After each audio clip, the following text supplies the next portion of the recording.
Without wasting any time चले आते हैं इस कहानी की मेन स्टोरी लाइन की तरफ। वक्त दिखाया गया है 4 अप्रैल 1865, जहां पर इस वक्त अमेरिका के प्रेसिडेंट अब्राहम लिंकन अपनी एक किताब में अपने जीवन से जुड़ी कुछ बातें लिखकर हेनरी नाम के एक शख्स को दे देते हैं और कहते हैं कि इस काम को मैं अब आगे और नहीं कर पाऊंगा, अब यहाँ से कमान तुम्हें ही संभालनी है। जिसके बाद कहानी यहाँ से 37 साल फ्लैशबैक में जाती है और हम देख पाते हैं चाइल्ड अब्राहम लिंकन को, जो कि इस वक्त अपने पिता के साथ फिशिंग करने के लिए आया था। तभी अब्राहम के दोस्त विलियम, जो कि एक अफ्रीकन था, उस पर कुछ अमेरिकन जुल्म ढाने लगते हैं। ये वो वक्त था जहां पर गोरे अपना जोर कालों पर चलाया करते थे और उन्हें हमेशा से एक गुलाम समझा करते थे। इस पर अब्राहम के फादर थॉमस को गुस्सा आता है और वो उनके लीडर जैक से भिड़ जाता है। जैक यहाँ का एक बड़ा जमींदार और अच्छा रुतबे वाला इंसान था, इसलिए वो हर किसी को एक तुच्छ प्राणी समझता था और सभी को हर बार खरी खोटी सुना दिया करता था। अब्राहम के फादर उसे कहते हैं कि ये जगह तुम्हारी पर्सनल प्रॉपर्टी नहीं, ये गवर्नमेंट की प्रॉपर्टी है। तुम्हारे पास पैसा है तो इसका मतलब ये नहीं कि तुमने सारी जगह खरीद ली, तो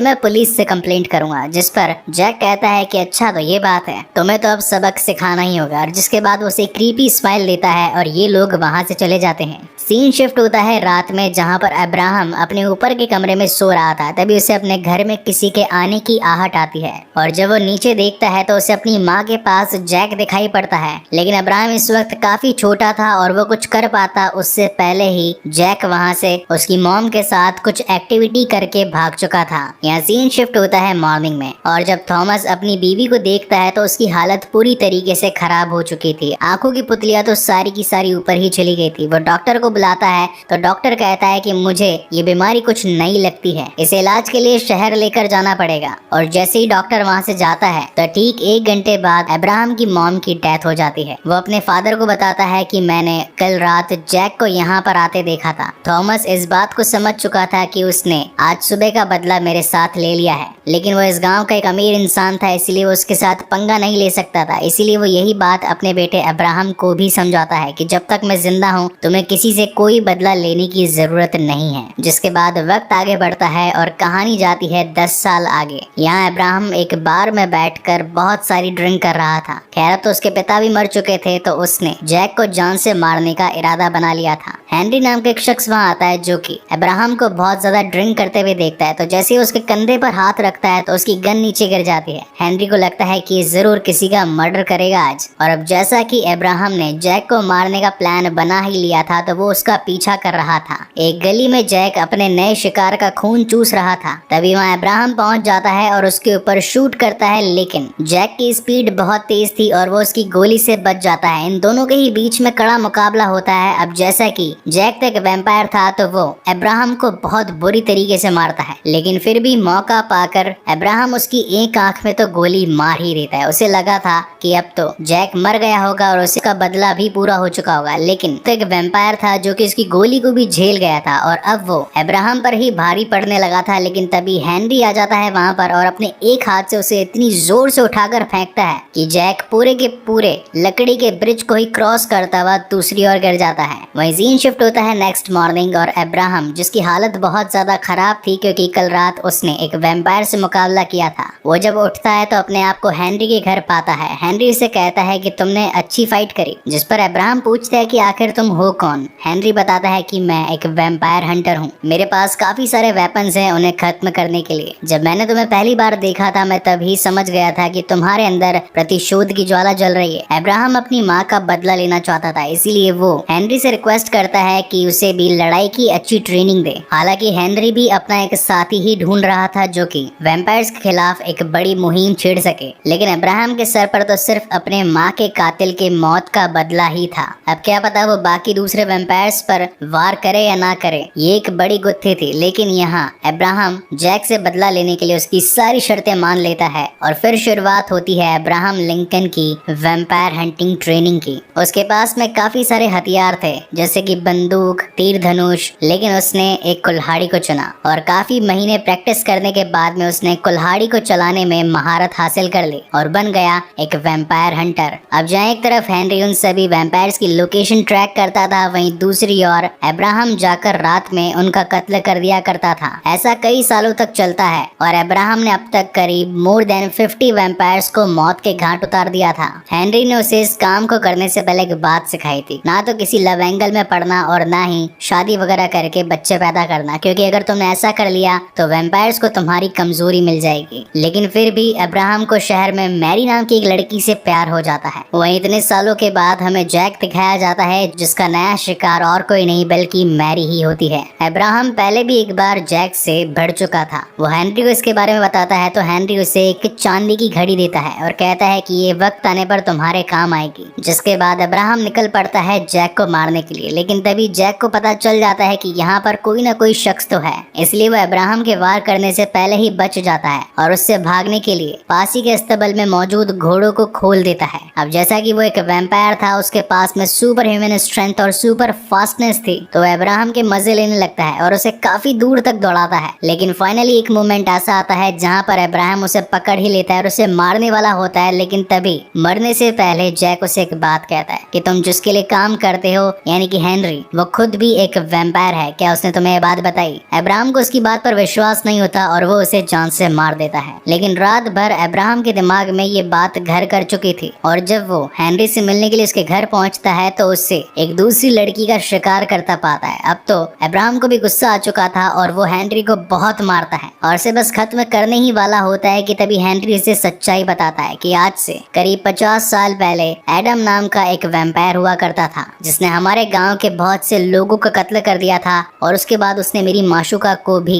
मेरे ही आंखों के सामने उसका खून पीकर कत्ल कर दिया और इसी के साथ साथ मुझे भी वैम्पायर बना दिया। अब हम वैम्पायर्स के बीच में ये ट्रीटी यानी कि ये समझौता होता है कि हम एक दूसरे को नहीं मार सकते, अगर मारना है तो कोई इंसान ही मार सकता है। और अब अपनी माशूका की मौत का बदला लेने के लिए मैं ऐसे ही किसी शख्स को ढूंढ रहा था जिसकी कोई फैमिली ना हो और उसे वैम्पायर से नफरत हो। मैं जानता हूँ मैंने गलत किया, मगर मेरे पास ऐसा करने के अलावा और कोई चारा भी नहीं था। यहाँ धीरे धीरे वक्त आगे निकलता जाता है और हम अब्राहम का पॉलिटिक्स में बढ़ता रुझान देख पाते हैं। वो दिन में तो पॉलिटिक्स किया करता था, वहीं रात में वैम्पायर्स का शिकार किया करता था। अब तो ये बात एडम को वडूमा से भी पता चल चुकी थी कि शहर में एक वैम्पायर हंटर आ चुका है जो कि एक एक करके हम सभी का खात्मा कर रहा है। इस वक्त अमेरिका में गोरे और काले का मतभेद चल रहा था, यानी कि गोरे कालों को अपना गुलाम बनाकर उनसे गुलामी करवाया करते थे। अब क्योंकि अब्राहम लिंकन सत्ता में आ चुके थे तो उन्होंने एक अकॉर्ड पास किया जिसमें कोई भी किसी की गुलामी नहीं करेगा। लेकिन जैसे ही ये प्रस्ताव पारित हुआ,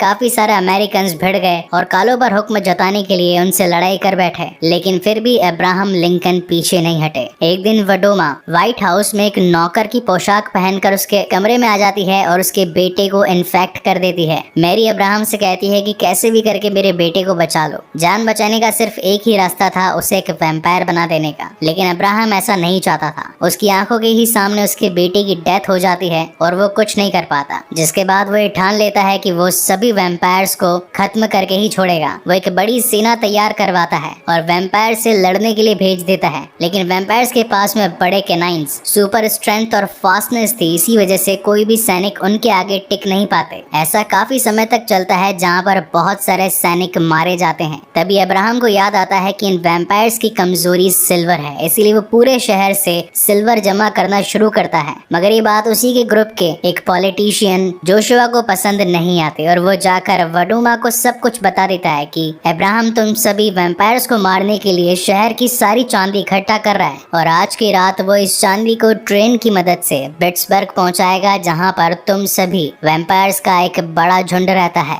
वडोमा ये बात जाकर एडम को बता देती है। अब जिस रात अब्राहम की वो ट्रेन सिल्वर वेपन्स को भर के पिट्सबर्ग के लिए निकली थी, तभी वहां पर एडम और उसकी टीम आकर इन पर हमला कर देते हैं और नीचे से वडोमा उस पूरे के पूरे ब्रिज को ही जला देती है ताकि वो ट्रेन जिसके अंदर इतना सारा सिल्वर भरा है वो ट्रेन ब्लास्ट हो जाए। लेकिन बाद में एडम को पता चलता है कि इनके साथ तो धोखा हुआ है। उस ट्रेन के अंदर कभी चांदी थी ही नहीं, उसमें तो सिर्फ पत्थर भरे थे और हम लीडर्स को खत्म करने के लिए अब्राहम ने ही ये चाल चली थी। जिसके बाद इस मूवी का one of the iconic scene आता है जहां पर अब्राहम लिंकन अपनी कुल्हाड़ी के साथ में उन वैम्पायर्स का सफाया करता रहता है। हालांकि उसमें एडम तो मारा जाता है, लेकिन वडूमा वहाँ से बचकर भाग जाती है। वडूमा एडम से बहुत प्यार किया करती थी और अब जब उसका प्यार नहीं रहा था तो उसने अब्राहम की बीवी मैरी को खत्म करने के बारे में सोच लिया था। और जैसे ही वो उस पर वार करने के लिए उसके पीछे पीछे आती है, तब तक मैरी ये समझ चुकी थी कि मेरी भी जान को खतरा है। अब उसके पास उस वक्त चांदी का कोई हथियार तो नहीं था, लेकिन उसने अपने गले में जो चांदी का नेकलेस पहना था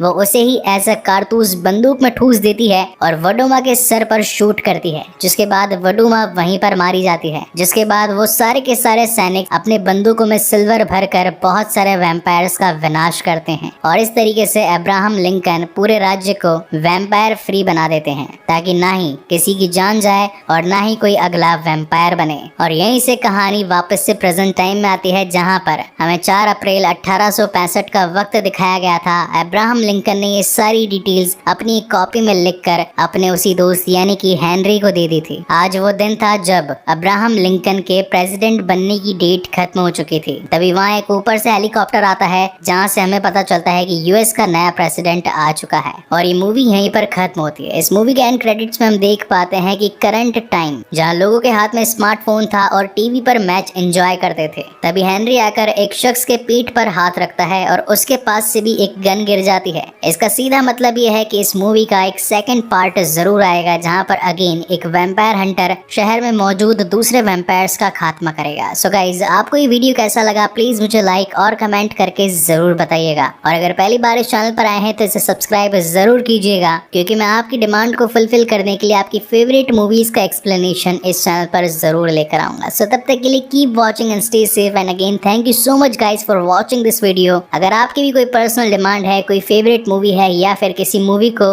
आपने आधा वॉच किया है और आधा समझना भी चाहते हैं, तो मुझे #ऑडेक्स और उस मूवी का नाम बता देना, ताकि मैं उस मूवी को जल्द से जल्द आपके लिए एक्सप्लेन कर सकूं। सो आज के लिए बस इतना ही, मिलते हैं अगले